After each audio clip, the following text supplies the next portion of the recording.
Bonjour à toutes et à tous.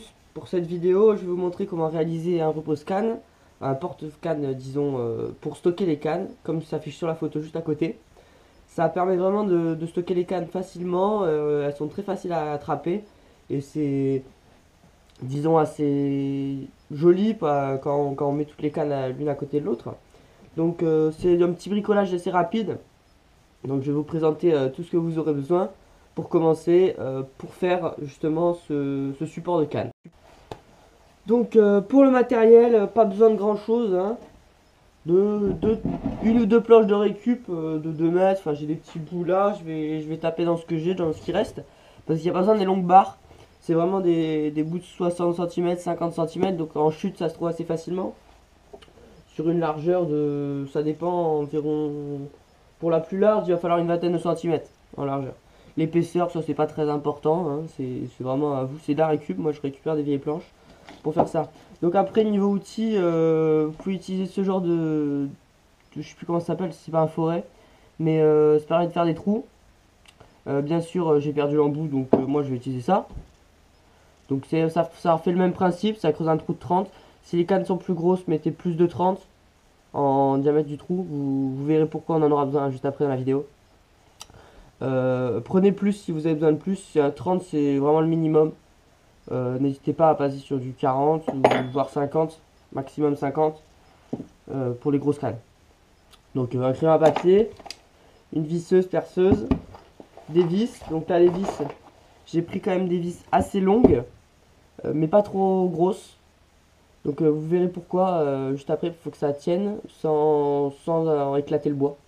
Donc voilà, des vis assez longues là, c'est des 4 x 50 sur 30. Donc si vous connaissez un peu les vis, voilà ce que j'ai pris moi. Ensuite, une scie, hein. Bon, ça c'est la vieille, hein. Moi je vais utiliser bien sûr la version un peu plus moderne, ça ira plus vite. Hop. Et une règle ou un mètre. En tout cas, il faut pouvoir tracer des traits droits. Et vous aurez besoin aussi d'une équerre que j'ai pas là, que j'irai chercher après. Allez, c'est parti, on va commencer par tracer sur les planches et découper. Bon, on va commencer à tracer du coup. Donc pour la hauteur, là on va prendre la hauteur du support de canne. Donc il en va falloir 2 pièces en bois, deux supports. Donc là, eux, ils vont faire 80 cm de hauteur. C'est pas trop mal, 80, ça permet de faire un truc qui est pas mal sans être trop haut. Donc on va prendre du 80. Hop, j'ai l'équerre. Donc là, on va pouvoir tracer des traits droits. Donc, j'ai découpé ça. On a maintenant deux supports, deux barres, deux planches qui font 80. Donc, ils vont être les supports pour placer les cannes entre. Vous allez voir après. Donc ça, maintenant qu'on a fait ça, on est déjà bien avancé. Il reste plus que 2 pièces en bois à couper. Et après, on va tracer.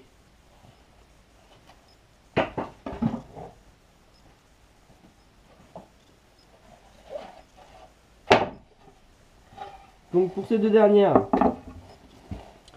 je vais d'abord tracer et après je découperai. Donc là il va falloir, on va prendre je pense suivant cette planche qui fait 70, on va faire un support assez grand, donc 70, donc sur 70 avec une mèche de 30 on va pouvoir rentrer pas mal de cannes. Donc je vois rien avec les lunettes, on va faire une découpe propre de ce côté et on va pouvoir tracer. Donc pour la largeur, là où on va poser les cannes et là où on va percer les trous, je vais prendre 70. Hop.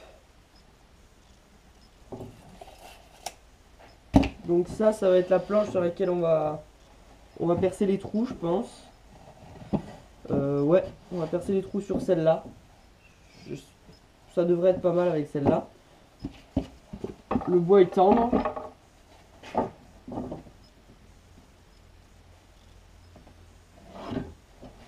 Comme ceci. Donc je découpe. Donc là maintenant on va s'occuper des emplacements des trous. Donc alors là, on va plutôt prendre le mètre et le crayon. Il va falloir tracer une ligne droite à 6 cm, on va prendre 5 cm plutôt. 5 cm c'est pas trop mal. Allez 6. À 6 cm du bord et à 12. Vous allez voir par la suite pourquoi. 1 à 6 et 1 à 12.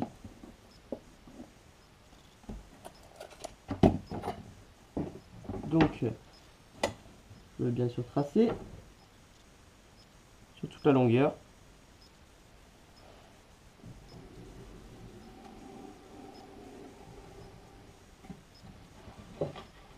Et de 1.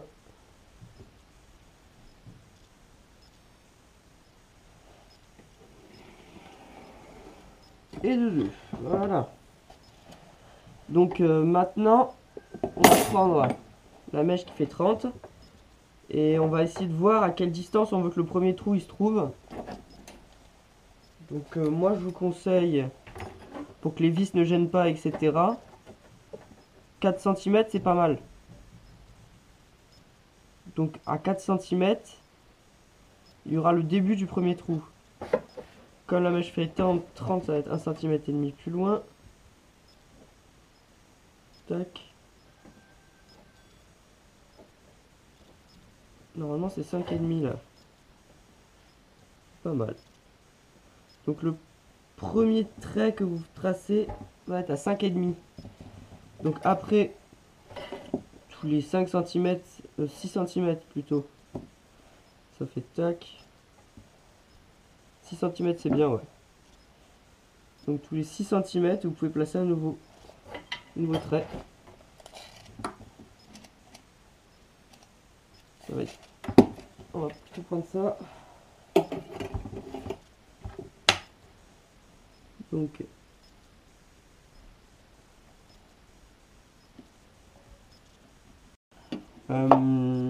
je vais voir. Pour le dernier, je vais voir. Je sais pas encore. Peut-être que je recouperai un peu la planche. Au lieu qu'elle soit à 70, elle sera à 65. C'est pas bien grave. Donc là, ça nous fait 1, 2, 3, 4, 5, 6, 7, 8, 9, 10 cannes. On peut déjà mettre 10 cannes et peut-être une 11e. Je pense qu'on va s'arrêter à 10. Donc déjà 10 cannes, ça fait un bon petit support. Donc maintenant, on va percer les trous. Donc je vais prendre une cale en dessous et on va percer.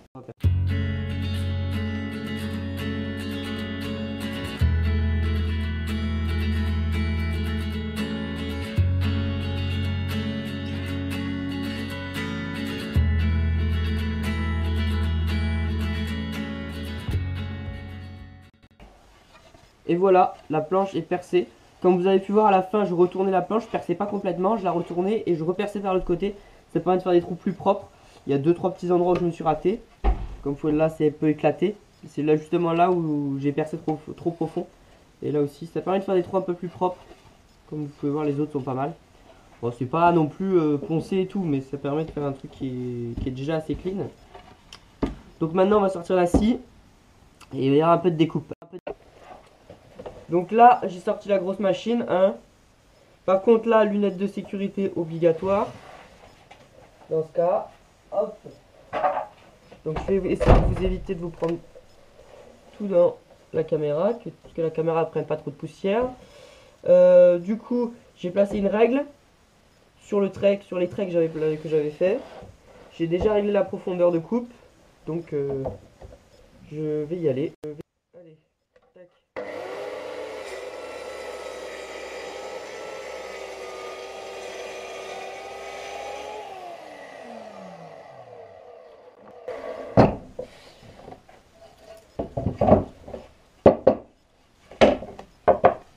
Donc, belle découpe bien propre. Allez, maintenant on va pas couper au milieu des traits. Hop. Donc cette fois je vais mettre cette planche là en calage. Je vais mettre de ce côté.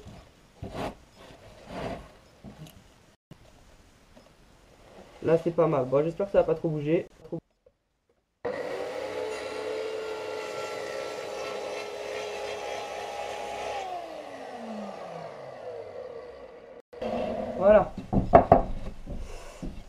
Donc là, on a ça qui est comme ça. C'est très bien. Et l'autre partie qui se complète. Ils sont bien coupés au milieu. Parfait. Hop, ça on garde là. Et il reste une découpe à faire. Je vais caler ça avec ça.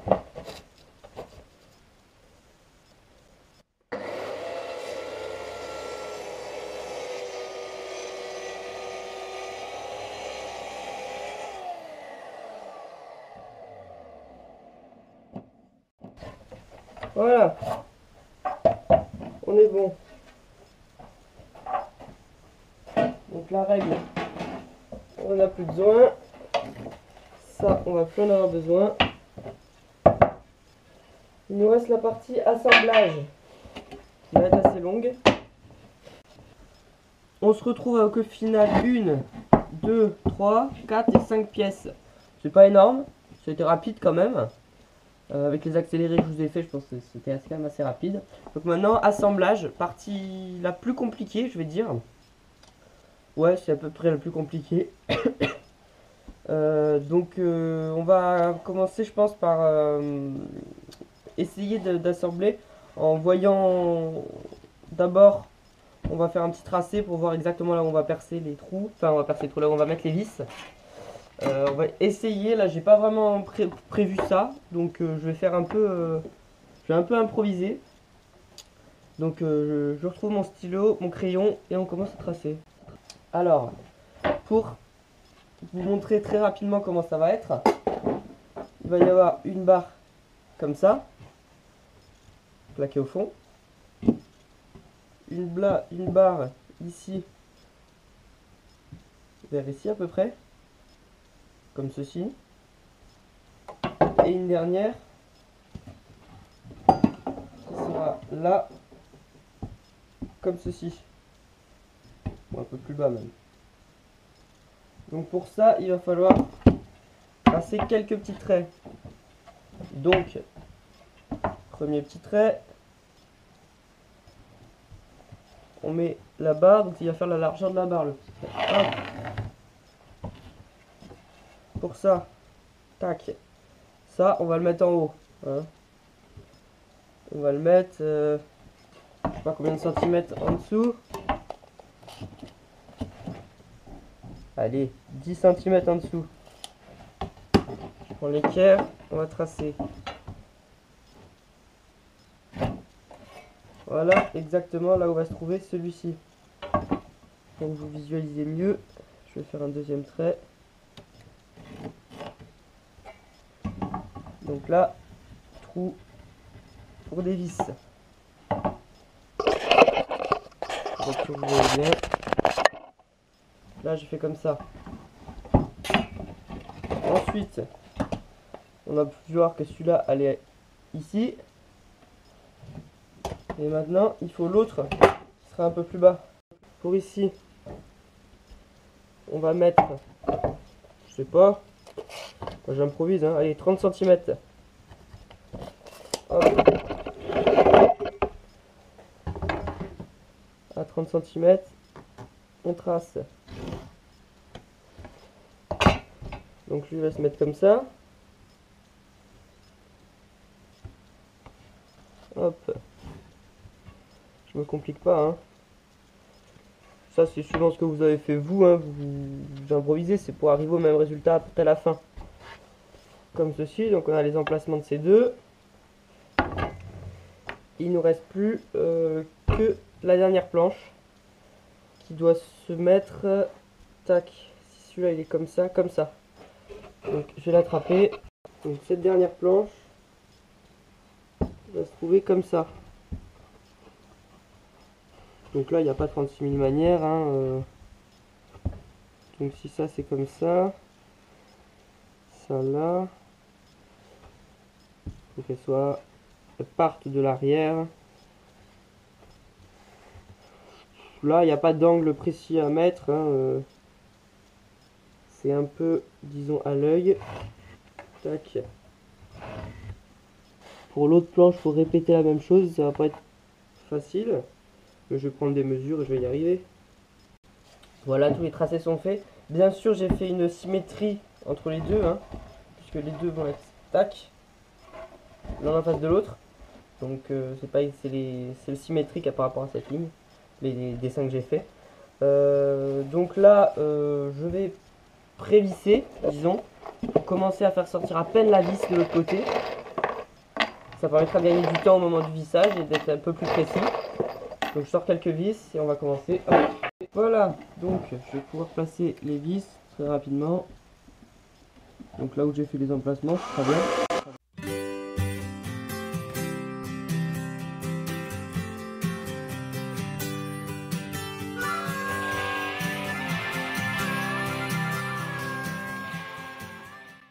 Voilà, j'ai placé les vis.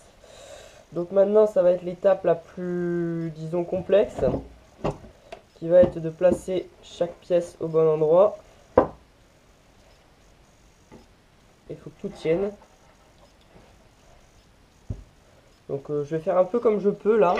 J'ai pas de serre-joint qui soit à la bonne taille. Si j'en ai, mais ils sont trop disons trop chiants à utiliser. Donc je vais faire comme je peux là. Donc celui-là, comme ça. Tac, donc je vais mettre un petit calage. Hop. À la bonne hauteur. Et ça va vraiment être de l'improvisation totale. Hop.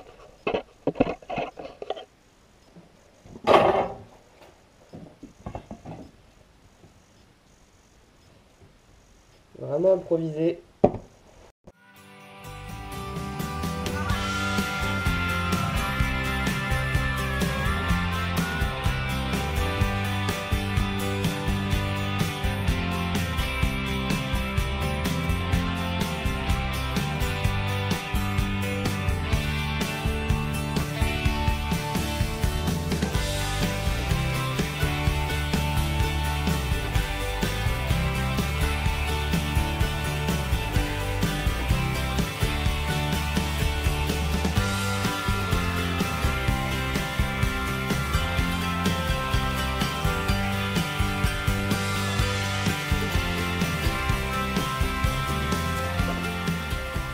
Le voilà, une fois terminé.